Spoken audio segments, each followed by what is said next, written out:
ഹരിയോടൊപ്പത്തിലേക്ക് സ്വാഗതം. ശിവക്ഷേത്രത്തിൽ പോകുമ്പോൾ ഓം നമ ശിവായ എന്ന് പ്രാർത്ഥിക്കണോ, ഓം ഹ്രീ നമ ശിവായ എന്ന് പ്രാർത്ഥിക്കണോ എന്നൊക്കെ പറഞ്ഞുള്ള കൺഫ്യൂഷൻ പലരിലും കാണാറുണ്ട്. അതുപോലെ ഓരോ ക്ഷേത്രത്തിൽ പോകുമ്പോഴും ഏത് മന്ത്രം പറഞ്ഞ് പ്രാർത്ഥിക്കണം, എങ്ങനെ പ്രാർത്ഥിക്കണം എന്നൊക്കെ ഉള്ളൊരു കൺഫ്യൂഷൻ ഉണ്ട് പൊതുവെ. എന്ത് തോന്നുന്നു ഇതേക്കുറിച്ച് ഹരിക്ക്? നമ്മൾ എന്ത് മന്ത്രം ചെല്ലുന്നു എന്നുള്ളതല്ല പ്രാധാന്യം, നമ്മൾ എങ്ങനെ പ്രാർത്ഥിക്കുന്നു എന്നുള്ളതിലാണ്. നമ്മൾ എന്ത് പേര് വിളിച്ചു എന്നുള്ളത് ഈശ്വരനൊരു സബ്ജക്റ്റാണ് എന്നൊരിക്കലും വിചാരിക്കേണ്ട. കാരണം ഈശ്വരന് നമ്മളെക്കാളും കൂടുതൽ ചിന്തിക്കാനുള്ള കഴിവുണ്ടാവും. നമ്മുടെ കഴിവുകളുടെ എന്തായാലും നമ്മളെക്കാളും കൂടുതൽ ഈശ്വരൻ നന്നായിട്ട് അറിയാനുണ്ടാവും. നമ്മൾ മന്ത്രം ഇങ്ങനെ ചെല്ലിയില്ല, മന്ത്രത്തിൻ്റെ ഒരക്ഷരം തെറ്റിപ്പോയി, അതുകൊണ്ട് ഇവന് അനുഗ്രഹമൊന്നും കൊടുക്കണ്ട എന്ന് വിചാരിക്കുന്ന ഒരാളാകുമോ ഈശ്വരൻ എന്ന് നമ്മൾ സ്വയം ചിന്തിച്ചാൽ അറിയാം. നമ്മുടെ സ്വഭാവമല്ല ഈശ്വരന്. എന്തിനേയും ശത്രുതയോടെ കാണുന്ന ഒരാളുമല്ല. ഇത്ര രൂപ കിട്ടിയാലേ ഞാൻ നിന്നെ സഹായിക്കൂ, അല്ലെങ്കിൽ ഞാൻ നിന്നെ അനുഗ്രഹിക്കൂ എന്ന് പറയുന്ന ഒരാളുമല്ല ഈശ്വരൻ. ഈശ്വരനല്ല നമ്മുടെ വഴിപാടുകളുടെ ആവശ്യം. ഈ വഴിപാടുകൾ കൊടുക്കുമ്പോൾ നമുക്ക് കിട്ടുന്ന സന്തോഷമുണ്ട്. പിന്നെ മന്ത്രങ്ങൾക്ക് വളരെയധികം പ്രസക്തിയുണ്ട്. മന്ത്രത്തിൻ്റെ പ്രസക്തി എന്നുള്ളത് മന്ത്രത്തിൻ്റെ അർത്ഥങ്ങൾ അറിഞ്ഞ് ചെയ്യുമ്പോഴാണ്. നമുക്കറിയാവുന്ന ഭാഷയിൽ അറിയാവുന്ന രീതിയിൽ നമ്മൾ പ്രാർത്ഥിച്ചാൽ ഈശ്വരന് കേൾക്കാൻ പറ്റും. സംസ്കൃതത്തിലുള്ള മന്ത്രങ്ങൾ പലപ്പോഴും മലയാളത്തിലേക്ക് മാറ്റിയാണ്, അല്ലെങ്കിൽ അതിനെ ട്രാൻസ്ലേറ്റ് ചെയ്ത് കഴിഞ്ഞിട്ടുണ്ടെങ്കിൽ അർത്ഥം വളരെ സിമ്പിളാണ്. സംസ്കൃതത്തിൽ ഉപയോഗിക്കുന്ന പഴയ കാലത്ത് നമ്മുടെ പൂർവികരൊക്കെ ഉണ്ടാക്കിയിട്ടുള്ള മന്ത്രങ്ങളിൽ അതിനെല്ലാം ചില മാത്രകളും അതിന് കുറേ ടൈമിങ്സ് അതെല്ലാം വളരെ പ്രാധാന്യമുള്ള ചില കാര്യങ്ങളുണ്ട്. ഒരു മന്ത്രം ജപിക്കുമ്പോൾ ആ മന്ത്രത്തിൻ്റെ സമയം, പിന്നെ ആ മന്ത്രം ജപിക്കുമ്പോൾ ഉണ്ടാകുന്ന ശബ്ദം കൊണ്ട് അന്തരീക്ഷത്തിലുണ്ടാകുന്ന മാറ്റങ്ങൾ, അതെല്ലാം വളരെ പ്രാധാന്യമുള്ള ഒരു വിഷയമാണ്.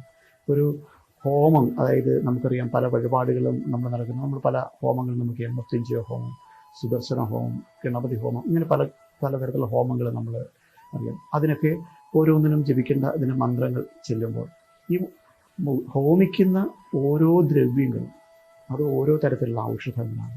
ഇവ ഹോമിക്കുമ്പോൾ അതിൽ നിന്നും ഉണ്ടാകുന്ന പുക അതൊരു ഫ്യൂമിഗേഷനായി അന്തരീക്ഷത്തിൽ വരുന്ന കെമിക്കൽ റിയാക്ഷൻസ് ഒരു ഭാഗത്ത് ഒരു വലിയ മാറ്റം തന്നെ ക്രിയേറ്റ് ചെയ്യും. അത് വരണമെങ്കിൽ വരുന്നുണ്ട്.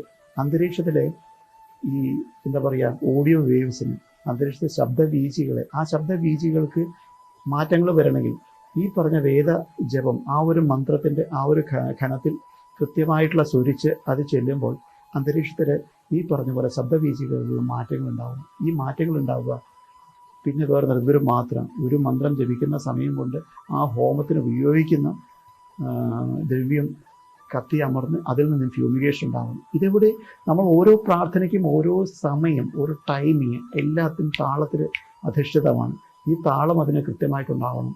ആ സമയത്ത് ഇത് ചെയ്യുമ്പോൾ അന്തരീക്ഷത്തിലുണ്ടാകുന്ന മാറ്റങ്ങൾ വില വരുന്നതാണ്. നമുക്കറിയാം, ഒരു ക്ഷേത്രത്തിൽ പൂജ തുടങ്ങുന്ന സമയത്ത് അവിടെ ശംഖ് വിളിക്കുന്നത് വളരെ പ്രാധാന്യമായിട്ട് കണ്ടിട്ടുണ്ട്. ശംഖ് വിളിക്കുമ്പോൾ ആ ശംഖിൻ്റെ നാദം കൊണ്ടുണ്ടാകുന്ന അന്തരീക്ഷത്തിലെ വ്യത്യാസം അവിടെ ക്രിയേറ്റ് ചെയ്യപ്പെടുന്ന ഒരു എനർജി പോയിന്റ് വളരെ വലുതാണ്. ഇങ്ങനെ ഓരോന്ന് ചെയ്തതിന് കൃത്യമായിട്ടുള്ള വ്യവസ്ഥകൾ വെച്ചിട്ടുണ്ട്. പക്ഷേ ഈ പറഞ്ഞത് ഇങ്ങനെയല്ല ചെയ്തത് കൊണ്ട് നിങ്ങൾക്ക് ഇങ്ങനെ ആയിപ്പോയി, നിങ്ങൾ മന്ത്രത്തിൻ്റെ ഒരക്ഷരം തെറ്റിപ്പോയത് കൊണ്ട് നിങ്ങൾക്ക് വേറെ എന്തോ ദോഷം വരുന്നു, നിങ്ങൾ ഈ പറഞ്ഞ പോലെ അവിടെ നിങ്ങൾ ക്രോസ് ചെയ്തു പോയി, നിങ്ങൾക്കറിയാത്തൊരു കാര്യം ചെയ്തു പോയി, അതുകൊണ്ട് നിങ്ങൾക്ക് വലിയ അബദ്ധങ്ങൾ ഉണ്ടാവും. ഇത്തരത്തിലുള്ള പലതരത്തിലും ഇൻ്റർപ്രിട്ടേഷൻസ് പറയുന്ന പലരും ഉണ്ടാവും ചുറ്റും. അതെല്ലാം ഈ പറഞ്ഞ പോലെ നമ്മൾ യുക്തിപൂർവ്വം നമ്മളിത് ചെയ്യുന്നത് നല്ലതിനാണെന്ന് മനസ്സിലാക്കി പെരുമാറുകയാണെങ്കിൽ ഇതുകൊണ്ടൊന്നും യാതൊരു ദോഷവും വരില്ല.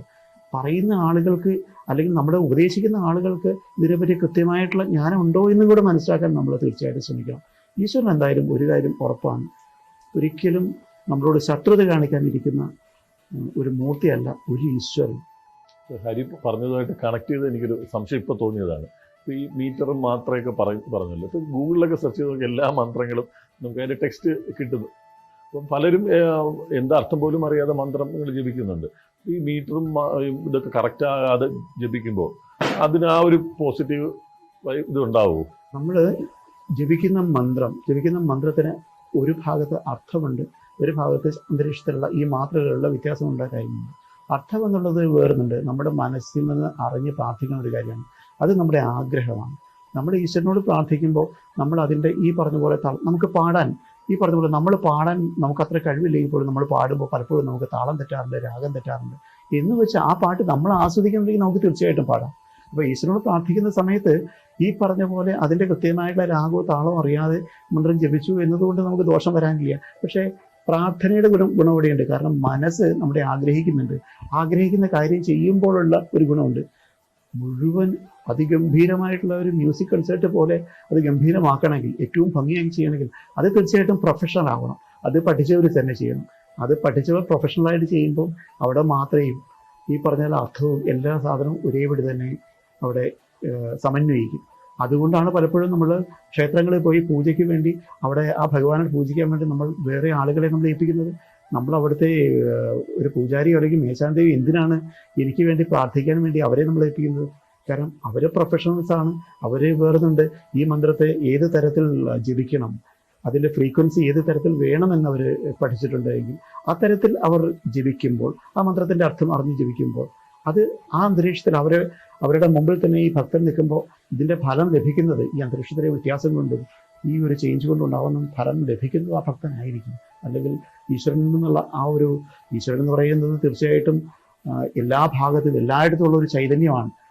പക്ഷേ പ്രാർത്ഥിക്കേണ്ട രീതികളിൽ ഉണ്ടാക്കേണ്ട ചില ചിട്ടകൾ പഴയകാലത്തെ പൂർവികർ ഉണ്ടാക്കിയിട്ടുണ്ട് മാത്രമേ. ഈ വിഷയത്തിൽ നിങ്ങളുടെ അഭിപ്രായങ്ങൾ തീർച്ചയായും കമൻറ്റ് ചെയ്യുക. മറ്റൊരു വിഷയമായി വീണ്ടും കാണാം.